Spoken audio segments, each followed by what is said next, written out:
Vamos a ir a Isaías capítulo 53. Isaías 53. Si recuerdan la clase del día domingo recién pasado, ¿puedes cerrar la puerta, por favor? La clase del día domingo pasado, estuvimos hablando de una palabra en hebreo que es Hasham, y que Hasham significa básicamente restitución. Es una ofrenda que se daba para restituir lo apropiado indebidamente. Si la persona se quedaba con algo, bienvenido, qué gusto verlo. Si la persona se quedaba con algo que no era de él, Isaías 53. Y si la persona se quedaba con algo que no era de él, la persona tenía que devolver lo que se había apropiado, más un 20%, y además presentar una ofrenda que se llama Hasham. Primero se devolvía, se agregaba el 20%, y después se presentaba la ofrenda que hemos llamado Hasham. Y Isaías 53, en el versículo 10, cuando aparece la palabra expiación, en la versión Reina Valera 60 dice que ofreció su vida para expiación. Fíjate, ahí cuando dice expiación utiliza la palabra Hasham y debería decir para restitución. Pero fíjense lo que vamos a hacer. Vamos a leer Isaías 53 entero, ¿ya? Y vamos a buscar el momento de la resurrección. Y ustedes me van a decir, no, ahí murió, ahí me van a ir indicando qué va sucediendo. Pero también me van a responder a esta pregunta. ¿Quién hace qué? ¿Quién hace qué? ¿A quién? ¿Y con qué consecuencias? Esa pregunta es importante, ¿ya? ¿Quién hace qué y con qué consecuencias? ¿Y con qué consecuencias? ¿Cuál es la pregunta que buscamos responder ahora para leer Isaías 53? ¿Quién hace qué y con qué consecuencias? ¿Ya? Versículo 1 de Isaías 53. Atento, por favor. ¿Quién ha creído a nuestro anuncio, a nuestro mensaje? Voy a cambiar la versión porque tenía la versión NBI y voy a usar la más conocida, que es la Reina Valera 1960. ¿Quién ha creído a nuestro anuncio? ¿Y sobre quién se ha manifestado el brazo de Jehová? Versículo 2. Subirá cual renuevo delante de él. ¿Quién subirá? Vayan respondiéndome. ¿Quién subirá? Alguien subirá. ¿Quién va a subir? Ok, el siervo, el Mesías. Ya, Jesucristo. Sabemos que el Mesías, el siervo, es Cristo. Subirá cual renuevo delante de él. O sea, como un arbolito que creíamos muerto, pero un renuevo aparece en el arbolito. Y como raíz de tierra seca. Ok, va a crecer. ¿Quién? Cristo. ¿Hacia quién? Hacia Dios. Y acá, 2 puntos. Le veremos. ¿Quién lo verá? ¿Quiénes son nosotros en este caso? No hay iglesia. ¿Quiénes le veremos? Acuérdense, la iglesia aparece cuando viene el Espíritu Santo. No aparece antes, aparece en Pentecostés, cuando viene el Espíritu Santo. Me tomé un par de minutos. Sí, está bien. ¿Ya? Toda la clase, No. me voy a tomar 5 a 10 minutos. Fíjense, subirá Isaías 53. Subirá cual renuevo delante de él y como raíz de tierra seca. No hay parecer en él ni hermosura. ¿En quién no hay? En Cristo, en el Mesías. Le veremos. ¿Quién le verá? Israel, el pueblo de Israel le va a ver, mas sin atractivo para que le deseemos. O sea, cuando lo vean van a decir, este es un personaje común, hasta no tiene ni un atractivo, no nos va a parecer como una persona, wow, qué impresionante. No, es alguien más del pueblo, ¿ya? Pasó como alguien común. Versículo 3, despreciado y desechado entre los hombres. Y aquí la pregunta es, ¿quién lo despreció? ¿Quién lo desechó? Pues su pueblo, su gente. Su gente. Israel lo despreció, lo desechó. Varón de dolores, experimentado en quebranto. Y como que escondimos de él el rostro. ¿Quién escondió el rostro de él? Escondimos de él el rostro. ¿Quién escondió el rostro de él? El pueblo. O sea, ¿lo veían pasar? No. Es como, ¿ya? Fue menospreciado y no lo estimamos. ¿Quién lo menospreció y quién no lo estimó? Ok. Ciertamente él llevó nuestras enfermedades. ¿Cuándo? Y acá es, ¿quién llevó nuestras enfermedades? ¿Las enfermedades de quién? ¿Cuándo las llevó? Y aquí, si eres carismático pentecostal o con raíces pentecostales, ¿cuál es la respuesta? Equivocada, por si acaso. O si eres católico, igual. Pues en la cruz. Ya, pues ahí está equivocado. Ya. ¿Cuándo se las llevó? Y acá no es que él se las llevó sobre sí, sino que se las llevó. ¿Y cuándo se las llevó? Cuando él sanaba a la gente. El Mateo lo explica así tal cual. Cuando sanó a mucha gente, Mateo lo explica diciendo, y se cumplió la escritura. ¿Cuál escritura? Esta escritura, y la cita. Pero nosotros decimos, como buenos malintérpretes de la Biblia, decimos, en la cruz se llevó nuestra enfermedad. No, él estando aquí en la tierra, se llevaba, quitaba de nosotros las enfermedades. Sufrió nuestros dolores. ¿Y qué significa esto? Sufrió nuestros dolores. Acuérdense, hemos estado leyendo y viendo que él era el pacto hecho carne. O sea, no solamente que él hizo el pacto, sino que él es el pacto. ¿Ya? Y él, cuando dice, él lleva nuestros dolores, él se hizo humano, carne y hueso. Nosotros lo tuvimos por azotado, por herido de Dios y abatido. Y acá es, ¿quién lo abate? ¿Quién lo azota? ¿Quién lo hiere? Pero nosotros, ¿a quién le atribuimos la herida, el abatimiento y el azote? A nosotros. No, ahí, ¿qué dice? Nosotros le echamos la culpa a alguien.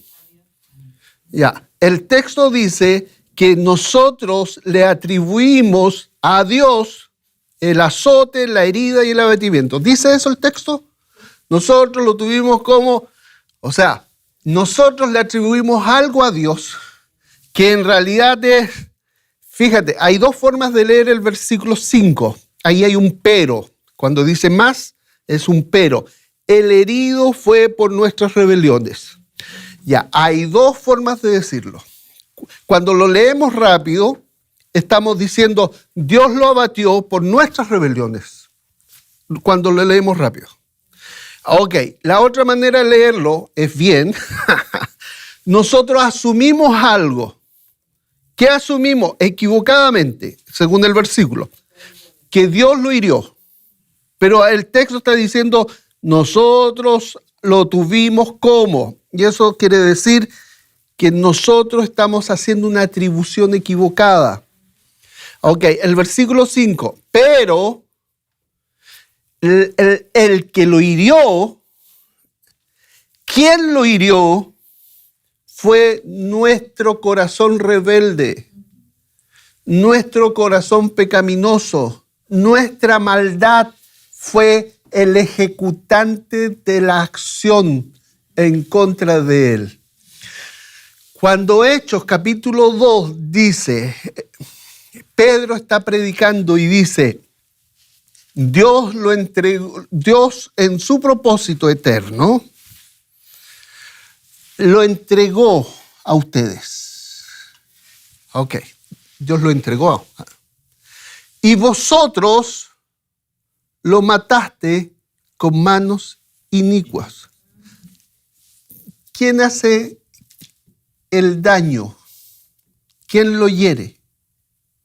El pueblo. Nos incluimos, nosotros. O sea, viene un ser santo, justo, bueno, y aparece en nuestro corazón rebelde, malo. Y frente al bueno, nosotros lo agarramos y lo crucificamos. Así es nuestro corazón. ¿Ya? Ok. Entonces, ¿quién lo hirió? Fuimos nosotros, según lo que enseña Pedro. Este versículo tiene que leerse a la luz de Pedro. Es la voluntad del Señor que Él es entregado, pero nuestro pecado lo maltrata, lo crucifica, lo hace todo. Hay dos agencias, por decirlo así. Una agencia que es la voluntad de Dios de entregarlo, ¿ya? Como el pacto, pero la otra es la maldad del hombre que lo crucifica con manos de inicuos, dice Pedro en su carta. Ya, pero sigamos. Mas el herido fue por nuestras rebeliones, molido por nuestros pecados. Y acá es importante esto. Este versículo es muy importante. El castigo de nuestra paz. Y acá, como estamos en un siglo que paz significa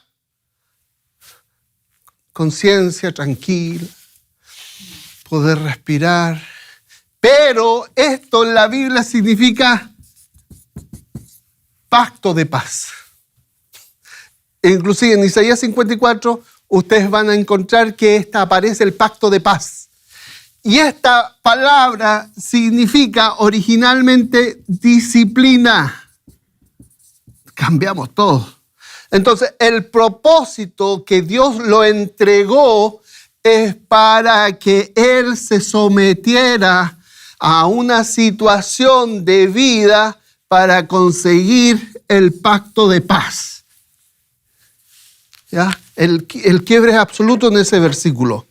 Porque cuando dice, el castigo de nuestra paz fue sobre Él, la realidad es que el costo que implicó el pacto fue sobre Él. ¿Ya? No es que Dios lo estuviera castigando a Él para que nosotros tuviéramos paz interior. No. Tenemos que entenderlo como pacto de paz, como el pacto que es entregado. Y el pacto que tenía que ser cortado. ¿Qué significaba el pacto cortado? Tenía que ser muerto, porque sin derramamiento de sangre no hay pacto posible. Sin derramamiento de sangre, como dice Hebreos 9, 13, 14, 15, para que haya pacto es necesaria la muerte del pactante. Eso significa el castigo de nuestra paz fue sobre él. ¿Ya? Cuando habla de paz en Isaías 53, se refiere a el sacrificio necesario para llevar a cabo el pacto de paz. ¿Ya? Y por su llaga fuimos nosotros curados. Ahí aparece la idea de llaga. ¿Qué significa llaga en Isaías? ¿Qué pasa cuando alguien es cortado? Cuando alguien es cortado hay una herida de corte. Esa es la idea. Por su llaga somos curados. Significa que va a haber un pacto, que el Mesías va a morir y que por la muerte del Mesías, la llaga, nosotros vamos a ser curados, pero no en el sentido tanto de, es una oposición. La herida versus la cura. En realidad también puede ser la muerte versus la vida. Aquí tenemos la muerte. Ok, fíjense lo que tenemos. Aquí tenemos la muerte, se murió. Y después de la muerte, ¿qué tiene que venir? Ok, veamos dónde aparece la resurrección. En Isaías 53. Ya, aquí dice, todos nos descarriamos como ovejas, cada cual se apartó por su camino, mas Jehová cargó en él el pecado de todos nosotros. Ahí está hablando de los resultados del pacto. Acuérdense lo que dice Jeremías 33, cuando dice, 31, cuando dice, perdonaré vuestros pecados, haré un nuevo pacto que perdonaré vuestros pecados. Ahí está, esto significa esto. Él se va a llevar nuestros pecados.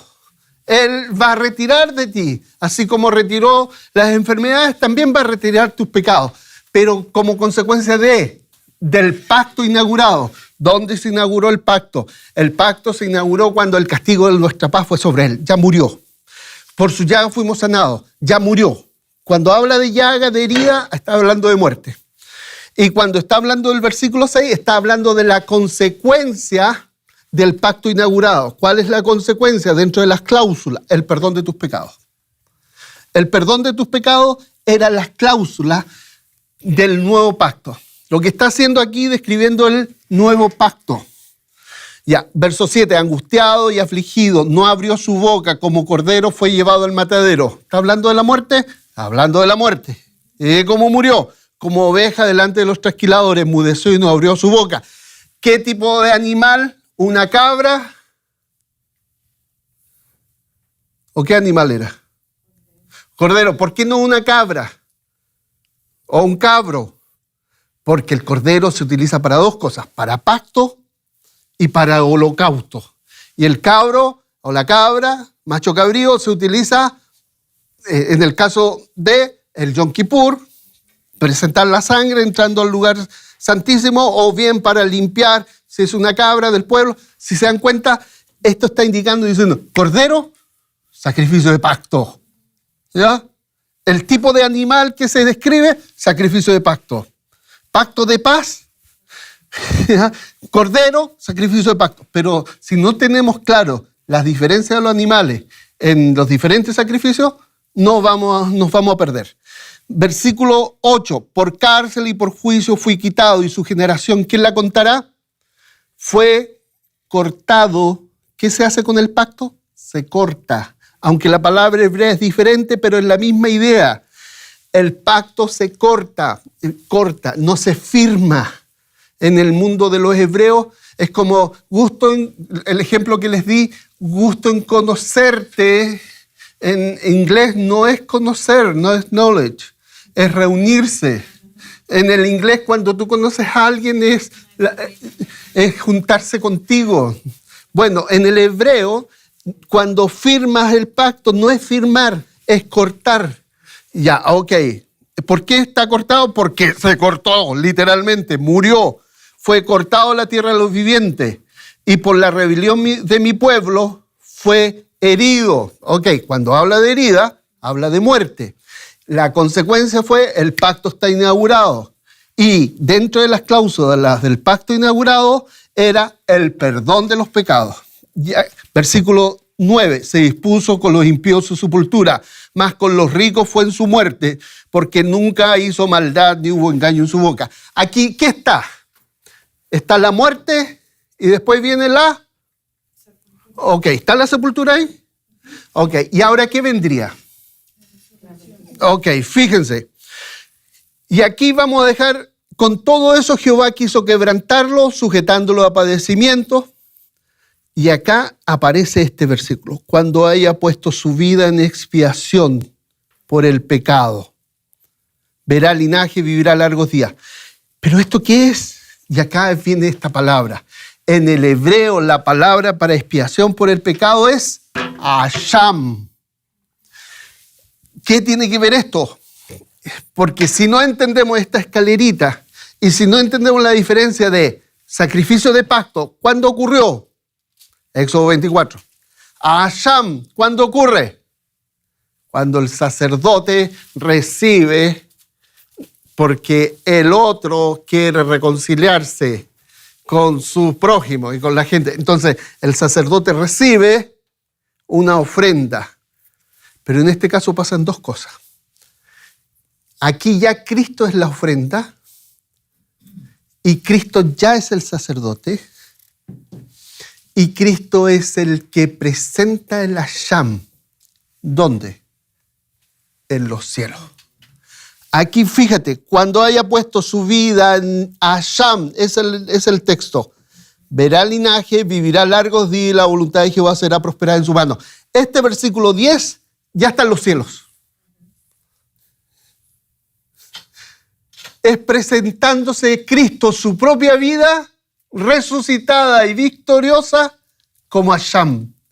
Y este Hasham, ¿qué era? Restitución. ¿Y qué restituye? Dos cosas. La humanidad entera delante de Dios. Porque el Hijo del Hombre se presenta delante del trono del Padre. Y segundo, otra cosa que restituye es el cuerpo de Cristo que fue tratado, maltratado y profanado, pero que Dios lo resucita y lo santifica y lo consagra como sumo sacerdote. Eso también es Hasham. Hasham es dos cosas. La restitución de aquello que había sido profanado y la restitución de aquello que pertenecía a otro. Ok, ¿por qué digo esto? Porque en el versículo 10, cuando dice, con todo eso Jehová quiso quebrantarlo, el griego de la Septuaginta nos arroja un montón de luz aquí. En el quiso quebrantarlo aparece el quiso purificarlo. Dios lo levanta de la muerte, limpia sus heridas, significa que básicamente lo resucita. El leproso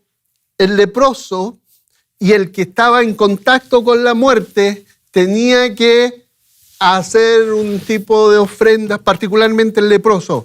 Para ser restituido al pueblo tenía que hacer una Hasham. ¿Ya? Si no, no podía participar. Cuando la gente tocaba a un muerto tenía que purificarse. Si no, no podía participar en las actividades de Israel. Entonces, ¿qué estoy diciendo con esto? El Hasham es cuando Cristo entra a los cielos. Te quité mucho tiempo, por favor. ¿Está bien? Pero esta clase no es mía, es del hermano Miguel. Esta fue una aplicación de lo que es el Hasham de la clase pasada. Y ahora vamos con el Hatá.